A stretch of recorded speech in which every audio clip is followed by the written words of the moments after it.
Let's go. Alright, for our action plan for increasing appointments, one is to use our car sales retention. When the vehicle is sold, used and new for next service appointments, 6 months from the date of the sale, in the business office, when they're doing the deal, they can go in there, go into our online system, add the appointment to the system for us to call up. Who's doing it is the sales team. When we go into PBS for our appointments, these appointments are flagged as red.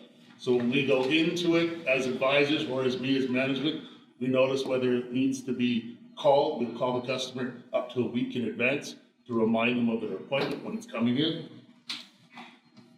And basically the people that are in charge of it are housed with the service manager down with our service advisors themselves. The other one we have is previously declined services.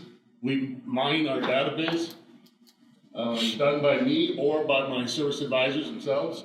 We can go through and use Podium, send the messages in a marketing campaign via Podium to all the customers.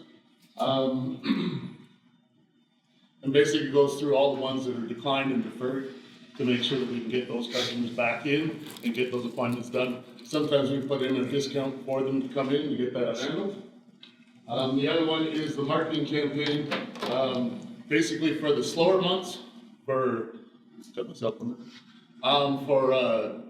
January and February, starting in November, starting a Podium campaign on that to then go out, send those messages out to customers to get them in for services and try to get as many customers in as we can, done via me going through Podium or with Nissan. We have this one-to-one system with Yanni that we can also do.